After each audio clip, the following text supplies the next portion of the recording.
Imagine going to your favorite all-girls summer camp as a kid, only to be woken up in the dead of night by water snapping your cabin door in half. You open your eyes to cold water rushing in, quickly rising to the top of your cabin. As you're left there wondering what to do next, you quickly realize that you've been quite literally left for dead, stranded with no way out. Well, that horrific reality is what 750 little girls went through in the 2025 Camp Mystic flood disaster. 25 little girls and 2 teenage camp counselors lost their lives when the Guadalupe River flooded the campsite in Kerr County, Texas. The reason I'm talking about this today is because it's not just a tragedy. In my opinion, a crime may as well have been committed with how negligent this camp operated. Camp Mystic has had a long history with intense flash floods, so for this to happen again literally last year in 2025 is just unacceptable. Let's talk about what happened to these victims and what could have been done to prevent this from ever happening in the first place. But just a brief warning, what you're about to hear is incredibly devastating, so proceed with caution. In the days leading up to July 3rd, 2025, the National Weather Service had been issuing alert after alert to Kerr County residents for possible flash floods, specifically areas along the Guadalupe River. Flash floods are pretty common in this area, which is actually known as Flash Flood Alley. The area was experiencing heavy rainfall leading up to this point, but counselors and campers at Camp Mystic had no idea what was to come. Camp Mystic was an all-girls Christian summer sleepaway camp that was established in 1926. It was a camp for girls aged 8 to 17, and the campsite was spread out across 725 acres along the Guadalupe River. In fact, many of the girls' cabins were located just a short distance away from the water. Campers would participate in outdoor activities like horseback riding, canoe races, fishing, and your typical camp games. It was the season's second session of camp, and by all accounts, it should have been such a fun time for these little girls. And the days before this disaster would take place, they would all be dancing, bonding, and writing letters to their families back home about how much fun they were having and how much they missed them. Little did they know that right after sending these letters home, a natural disaster would strike, and many of these campers wouldn't make it out alive. Bringing us back to July 3rd, 2025. Because of the heavy rainfall, the National Weather Service warned Kerr County residents, which included the owners of Camp Mystic, Dick and Tweety Eastland, who spent decades together running the camp, that flash flooding could be possible and to be on the lookout. At 1:14 a.m., that warning became much more serious and dire, now stating that it wasn't a matter of if,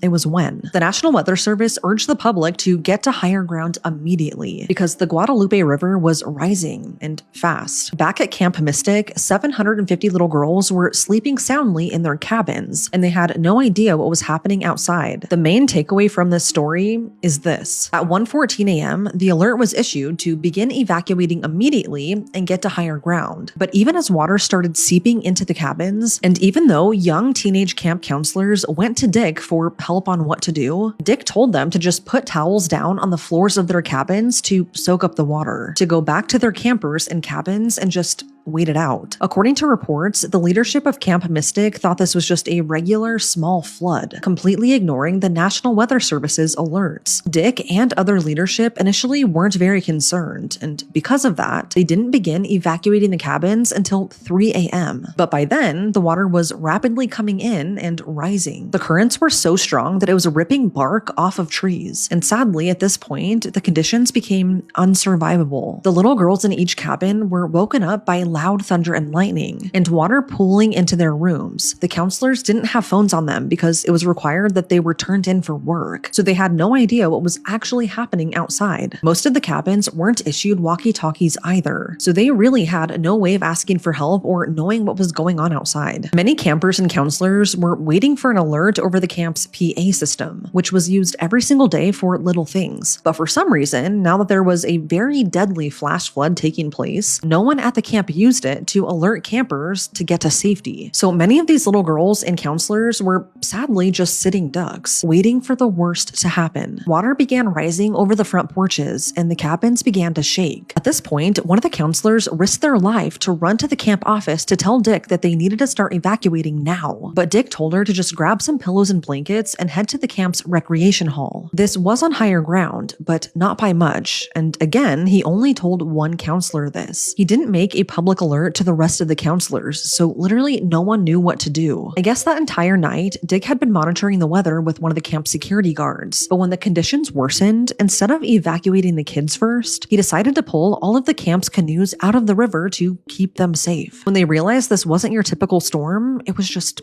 too late. They tried to evacuate the kids closest to the river, which were in the bug house, look in, and hangout cabins, but this proved useless. As Dick drove a truck piled full of these little girls, trying to get them to safety, it was swept away into the river. Everyone inside drowned, and the truck was eventually found crushed underneath debris. What really gets me that I don't see a lot of people talking about is that there were 39 adults on the campsite, yet only 3 of them were actively helping people escape. The others said they were never assigned to help, so they did what Dick told them to do: shelter in place and wait for instructions. Right outside of them sheltering in place, though, were little girls being swept away to their fate, drowning in the river. As more and more of these teenage counselors realized what was going on, they did everything in their power to keep these little girls safe. They advised them that they were going to play a fun game, where every camper handed the counselor an article of clothing. The counselor then tied it all together to form a rope, because she knew that in a matter of minutes, they would all be in chest-deep, cold, rushing water in the pitch black of night. Counselors began writing the names of each little girl on their skin where it would be visible in case the worst were to happen, which it did. As the little girls waited for what to do next, they would see debris, vehicles, and furniture from other cabins be swept away right in front of them. Counselors would try to keep everyone safe by singing, praying, and playing little games with them, but it was no use. You couldn't see much because it was the middle of the night, but you could hear screaming and crying coming from the other cabins as the water rose until it eventually fell silent. What makes me super emotional is what 2 survivors, 9-year-old twins, recounted from that night. They were huddled inside a cabin with other little girls as the water started to pour in. They were all on the top bunks, so they tried to reassure everyone that they could put their stuffies on the top bunks to keep them safe from the water. Sadly, the water rose even above that, resulting in many lost stuffies. I think that makes me emotional because of how innocent that is. Like, they were in a life or death situation, and all they wanted to do was keep their stuffies safe. The counselors knew that if they stayed inside the cabins, they would all drown, so they made an extremely tough decision. They decided to push these little girls under the water and out through the windows, in hopes of the water sweeping them to either higher ground or to rescuers. Some would hold on to the posts and columns of the cabins, but they all watched as many of them got swept away, also to their fate. After what felt like forever of this, many campers and counselors finally made it to the recreation hall, where they spent the rest of the night on the 2nd floor, praying that this would all be over soon. What's heartbreaking is the fact that just the day before, this very same spot was a happy memory for them. They sang and danced and played games in the rec hall, but now it was littered with injured little girls in fear that they would not make it through the night. So many people saw cars being swept by, thinking they were there to rescue them, but sadly they were filled with deceased people. Right before 6 a.m., the campers remembered seeing a rainbow, which they said was a sign from God. Not long after this, the rain eventually stopped. Rescue helicopters flew above, saving hundreds of people. The survivors were then taken to a nearby elementary school, where finally they were reunited with their parents. Families waited hours, not knowing whether their little girl was dead or not. Hundreds of local, state, and federal rescue crews arrived in helicopters and boats, scouring Camp Mystic for any survivors. They did rescue some of them that were stuck in trees, but this is when the sad reality hit. 25 little girls,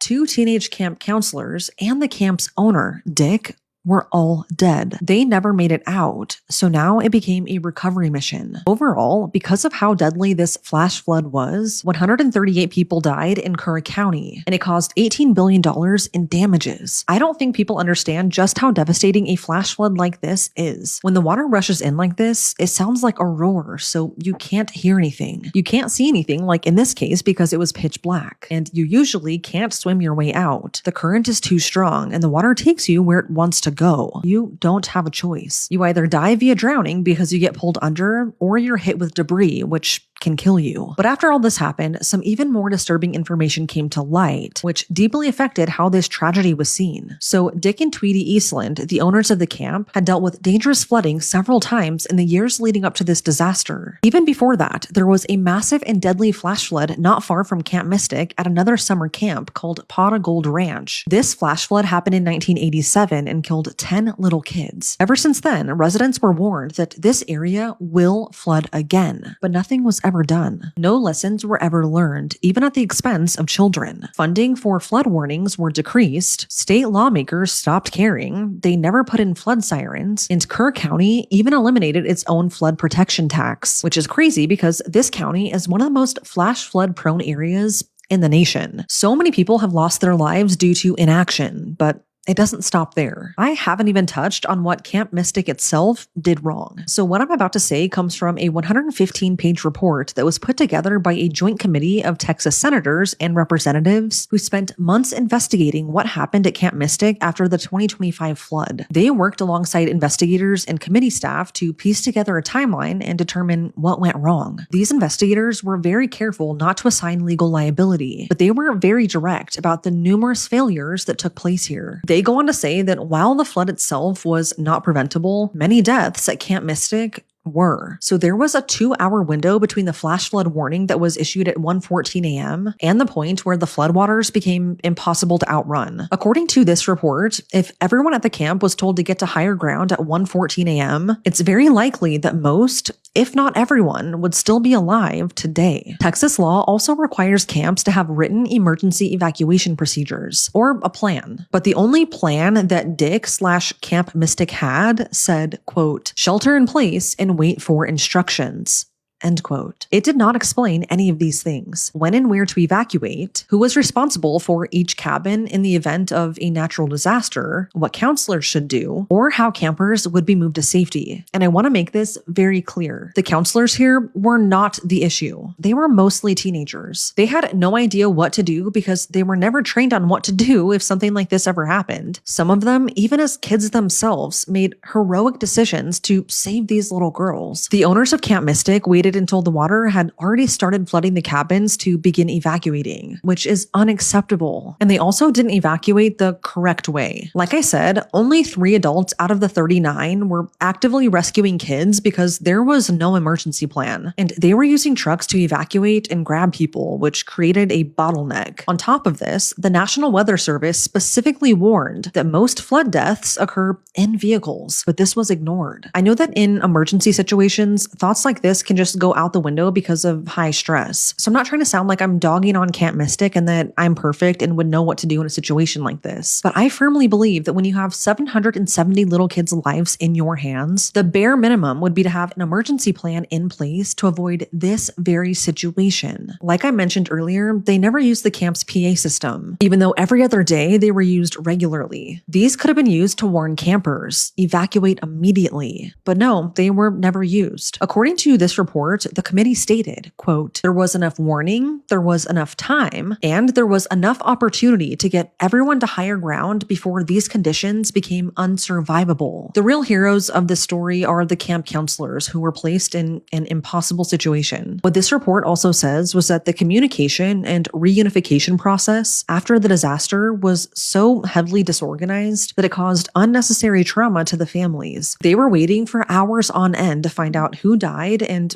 who was still alive. Again, this report made it very clear that it understands that the flood itself could not have been prevented, but lives 100% could have been saved. It was also reported that Dick and Tweety fought with FEMA before this disaster to have all of their cabins removed from the floodplains on maps because they thought they knew better and that they were safe. Well, they were very, very wrong. Multiple lawsuits were filed against Camp Mystic and members of the Eastland family following the deadly flood. The families alleged the camp failed to adequately prepare for the storm and didn't evacuate campers in time despite flood warnings being issued hours earlier. And if you're wondering whether any of those lawsuits have been successful, in June of 2026, the camp filed for Chapter 11 bankruptcy, which effectively paused those lawsuits while the courts determine how any claims will be handled moving forward. What's even more crazy is that on top of this, Camp Mystic initially planned to reopen its doors for the 2026 season, even though 28 people died there the year prior. This time they planned to host 900 campers, but on higher ground. I genuinely don't know why they thought this was a good idea. I mean, it's a huge slap in the face to the grieving families. Thankfully, because of the intense public backlash, the camp withdrew its plans to reopen. In my opinion,